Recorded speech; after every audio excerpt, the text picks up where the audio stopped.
Hello po sa inyong lahat mga ka-crypto. Ako po si Pinoy Crypto Trader at sa video na ito ay atin pong pag-uusapan ang tungkol dito sa burn rate ng Shiba Inu kung saan ay umangat po ito ng 161,540.53%. Kaya yan, ang laki po yan. Ang laki po nito na burn rate. Yan, ito po yung amount by percentage na sinunog dito sa token ni Shiba Inu. Kaya ayan, napareact po ang presyo ni Shiba Inu.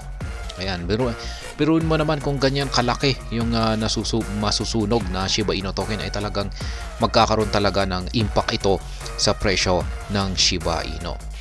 Yan. Sa mga hindi po nakakalam, kung pag sinasabi po nating pagsusunog ay binabawasan po yung supply ng Shiba Inu token. Yan, sinisend po yan sa dead wallet. At kung pag nababawasan po yung supply ng Shiba Inu, ay nagkokos po yan ng demand. At kung pag nagkokos po itang ng demand, ay hinahatak po nito ang presyo ng Shiba Inu para ito ay umangat. Kaya yan, marami pong nagsasaya po ang buong SHIB community sa kada may nagaganap na pagsusunog, lalong-lalo na kung malaki po talaga yung sinusunog.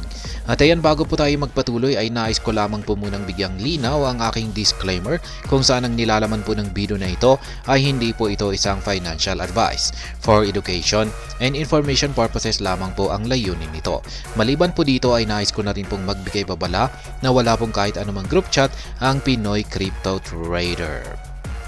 Yan, sabi po rito ay Shiba Inu, a notable meme coin and the second largest in the cryptocurrency market, has garnered significant attention. Ayan na naman.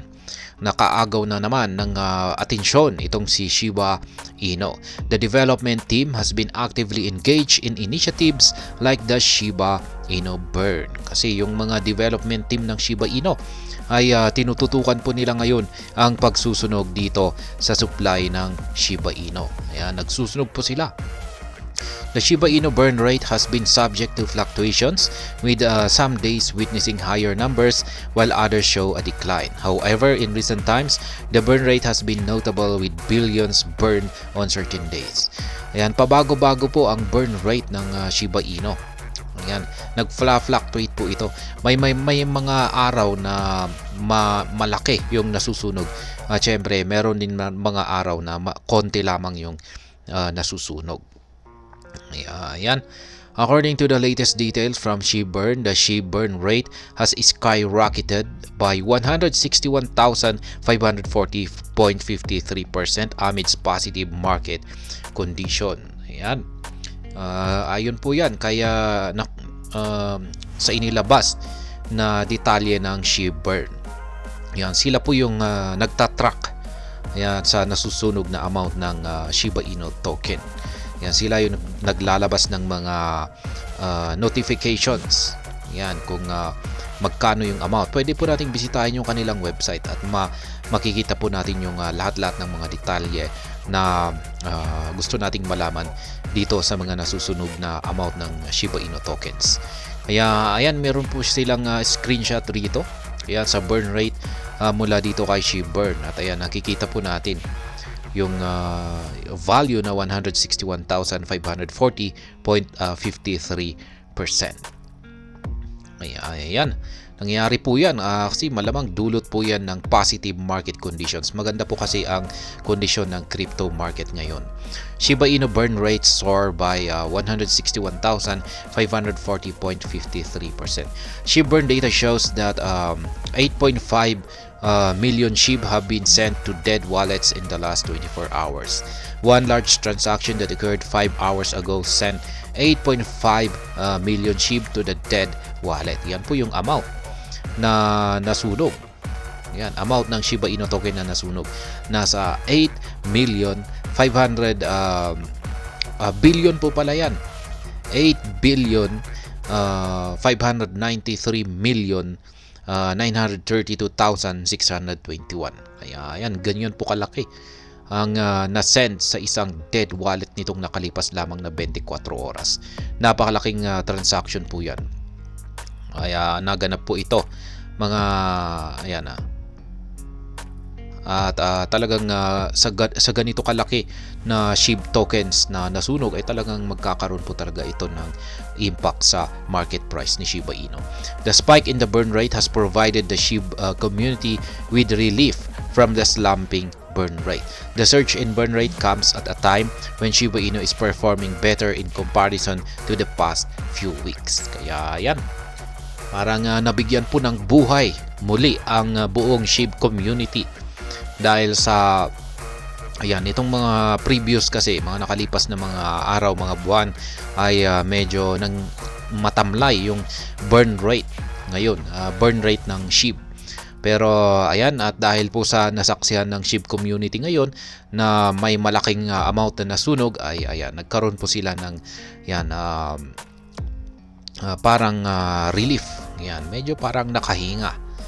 Ayan, kaya yung Following the surge in burn rate, CoinMarketCap data shows that SHIB is trading at 40 digits 1L64 with a 3.5% surge in value over the last 24 hours. Kaya yan, umangat po siya. Mukhang ito po yung naging impact ng pagsusunog dito ng nasa 8.5 billion na SHIB tokens. Mukhang ito yung nagdulot sa 3.5% surge na market price ng Shiba Inu nitong nakalipas na 24 oras. Kaya yan, isa po itong magandang balita para sa atin na mga SHIB holders or SHIB investor. Ayan, na nag-hold dito ng Shiba Inu token. Ayan, nagsunog po sila ng malaking amount ng Shiba Inu tokens, 8.5 billion yan. Sana po ay masundan pa yan. Base naman po sa mga nakalipas na balita ay may mga parang pasagi si Ginoong Satoshi Kusama, ang lead developer ng SHIB, na parang meron pa silang mga malaking susunugin. Yan, nakapila, mga isusunod pa na mga susunugin. Kasi base po sa nakalipas na balita ay nasa higit 1 milyon yung value ng transaction fee na nakolekta kay Shiba Inu. 1 milyon po yan. Nasa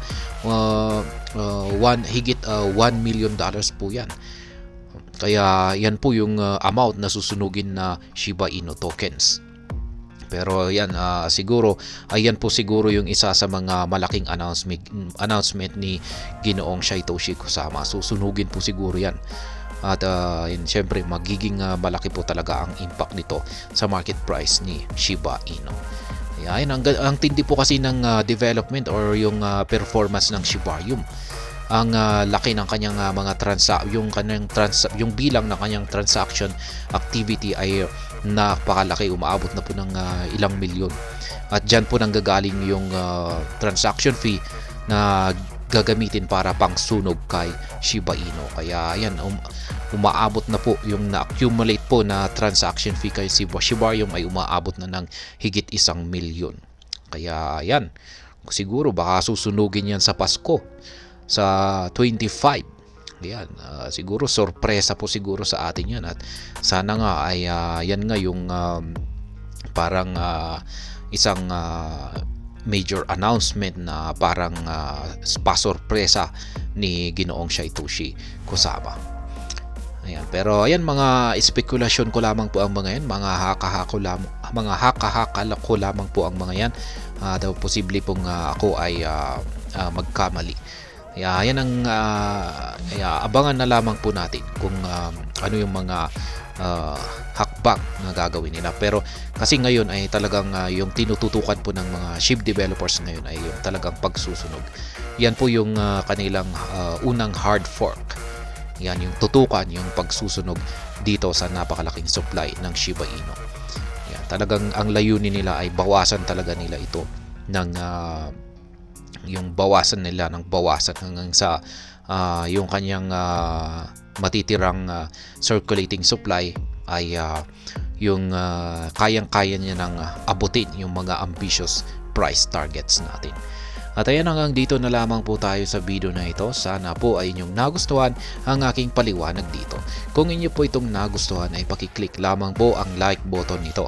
Para naman po sa mga bago lamang dito, kayo po ay aking inaanyayahan para mag-subscribe.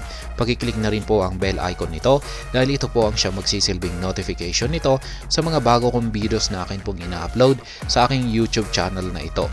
Marami pong salamat sa panunood, ingat po tayo lagi at God bless po sa ating lahat.